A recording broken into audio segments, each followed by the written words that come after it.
अजितदादा पवार हे तुम्हाला मला आकस्मिक अपघाती मृत्यूने सोडून गेलेले आहेत आणि ही बातमी खरं तर मी राजेगावला नारळ फोडण्याच्या कार्यक्रमाला निघालो होतो आणि सर्वसाधारण 9च्या दरम्यान मी चौफुलेच्या तिथे आलो होतो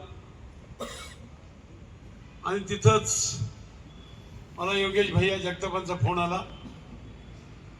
की असं असं विमान कोसळले, दादा त्याच्यात आहेत आणि विमान पेटले आणि गेलेत दादा. आणि मला अक्षरशः माझं हृदय इतकं भरून आलं, मला सहनच व्हायना, मला ऐकूच वाटायना, इतकी परिस्थिती माझी बिकट झाली. आणि मी मग आता तिकडं म्हणलं जा, चला डायरेक्ट जावा. तर सगळ्यात पहिला मी त्या मेडिकल याच्या कॉलेजमध्ये तिथं जाऊन पोचलो मी. आणि मग ती सगळी परिस्थिती पाहिल्यानंतर एक अर्ध्या पाऊण तासांनी ते प्रेत तिथं आलं, ते पाहिलं सगळं, माझं डोकं पार हँग झालं तुम्हाला सांगतो. आणि म्हणून दादा हे कसं व्यक्तिमत्व होतं हे दादांचा एक किस्सा सांगितला की 89-90 ला मी पुणे जिल्हा बँकेचा चेअरमन होतो आणि गुलटेकडीला ऑफिस होतं.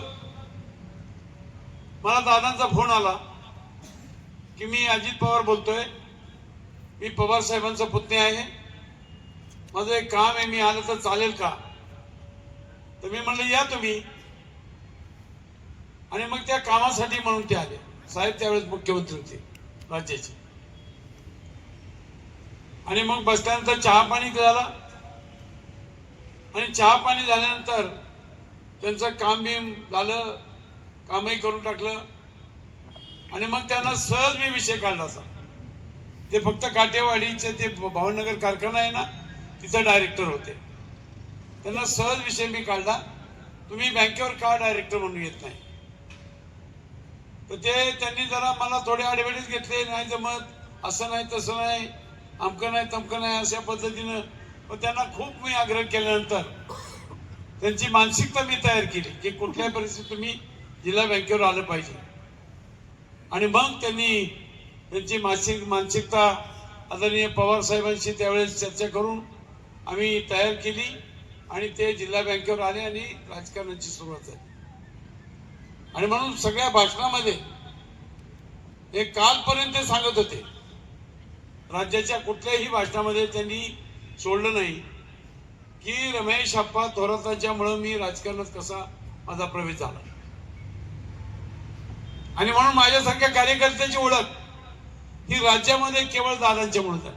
राज्यामध्ये ठीक आहे, मी तालुक्यात जिल्हा बँकेत गेलो असेल, तिथं चेअरमन झालो असेल, जिल्ह्यापुरती ओळख, पण राज्यामध्ये केवळ दादांच्या भाषणामधून माझं सारखं नाव यायचं.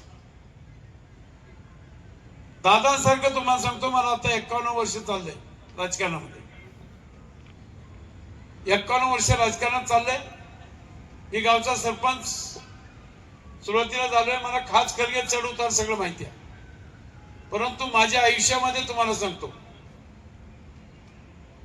एवढा शिस्तप्रिय नेता, एवढा धाडसी नेता आणि एवढा काम करणारा नेता मी माझ्या आयुष्यामध्ये आज तागायत 51 वर्षामध्ये पाहिलेला नाही. त्या माणसात एवढी धमक आणि ताकद. एकदा एखादं काम करायचं म्हणलं तर एक घाव दोन तुकडे.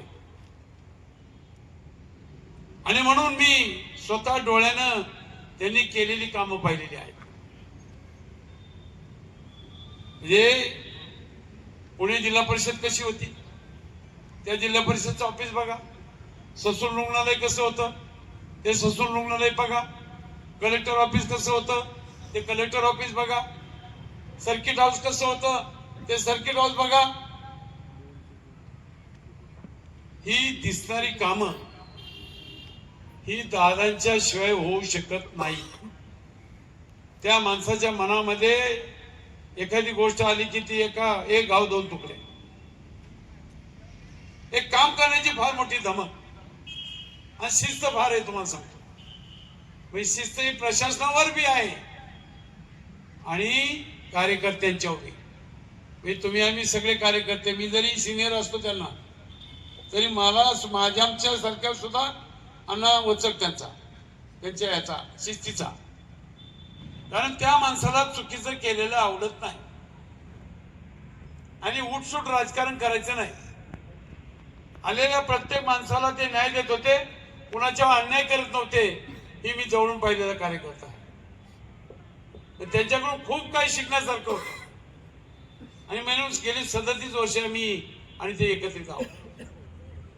आणि म्हणून 37 वर्षामध्ये मी माझ्यासारख्या कार्यकर्त्यांनी सुद्धा अनेक त्यांच्या गोष्टी आत्मसात केल्या आणि ते आत्मसात करून पुढे जाण्याचा, त्यांच्या पावला पाऊल ठेवून पुढे जाण्याचा प्रयत्न माझ्यासारख्यांनी सुद्धा केलेला आहे. आणि असं एक आगळं वेगळं व्यक्तिमत्व या राज्यातलं, जिल्ह्यात नाही, हे राज्यात. तुम्हाला सांगतो मी ना 51 वर्षातल्या माझ्या अनुभवाने सांगतोय. मला खास करियर चढउतार माहिती असल्यामुळे मी सांगतोय की ह्या माणसा इतका कर्तृत्ववान माणूस आणि धाडशी माणूस, विकास करणारा माणूस या राज्यामध्ये एवढा कोणी नाहीये. आणि म्हणून आकस्मिक हा माणूस तुमच्या आमच्यातनं निघून जाणं हे अख्ख्या महाराष्ट्राला तुम्हाला सांगतो फार मोठी सल आहे. सल. प्रत्येक माणूस त्याचं हृदय हुळहुळ करतंय. सहन करण्याच्या पलीकडचा तुम्हाला सांगतो हा अपघात आणि हे संकट तुमच्या माझ्यावर सगळ्यावर आज आलेला आहे. आणि म्हणून या ठिकाणी गेली 2-3 दिवस मी असं वैसेल असेल, आम्ही 3 दिवस झाले तिथं जाऊन बसतोय.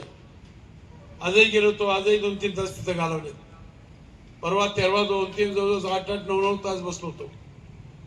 कारण वाईट वाटतं या गोष्टीचं की एक काम करणारा माणूस आणि सर्वसामान्य लोकांची तडकाफडकी कामं करणारा माणूस आज तो तुमच्या आमच्यात निघून गेलेला आहे.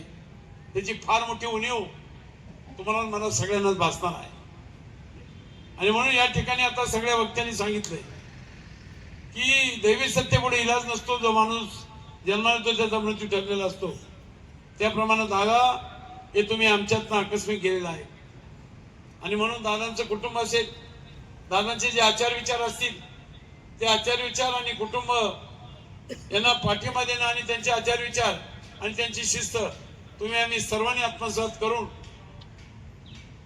त्यांना जे हवं आहे, जे पाहिजे आहे, त्या गोष्टी आपण या पुढच्या काळामध्ये त्यांचे आचार विचार पूर्ण करण्याचा प्रयत्न तुम्ही आम्ही सगळे कार्यकर्ते जोमाने करूया. कुठेही आपण कोणी कमी पडता कामा नये. त्यांना कुठेही, कारण वर बसल्यावर सुद्धा त्यांना कळतात गोष्टी सगळ्या की काय चाललं आणि काय नाही ते.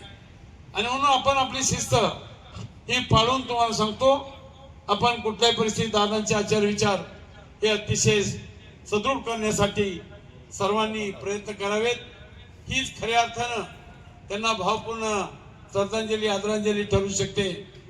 मी उपस्थित सर्वांच्या वतीनं त्यांना या ठिकाणी भावपूर्ण श्रद्धांजली अर्पित करतो. आणि आपण सर्वांनी एक शावे तो शोनी मज द्यावे पसाय दानय जे खळांची व्यंकटी सांडो तया सत्कर्मी रेती वाढो होता परस्परे पडो मैत्र जीवांचे दुरितांचे तिमिर जावो विश्व धर्म सूर्य पावो जो जे वांचिल ते लाभो प्राणी जात वर्षात सकाळ मंगळी ईश्वर निष्ठांची मांदे आळी अनवर्त भूमंडळी भेटू तया भूता चला कल्पतरूंचे आरव चेतना चिंतामणीचे गाव भूलजे जे अनव पियुषांचे चंद्रमे जे अलांछन मार्तंड जे तापहीन ते सर्वाई सदा सज्जन सोयरे होतो किंबहुना सर्व सुखी पूर्ण होणी तिनी लोकी भजिजो आदी पुरके अखंडित आणि ग्रंथोपजीविये विशेषी लोकीये द्रष्टाद्रष्ट विजय होवा विजय एक मनसे विश्वेश्वराहो हा होईल दान पसावो येणेवरे ज्ञानदेव सुख्या झाला येणेवरे ध्यानदेव सुख्या झाला येणेवरे ध्यानदेव सुख्या झाला. हरि ओम शांती शांती शांती.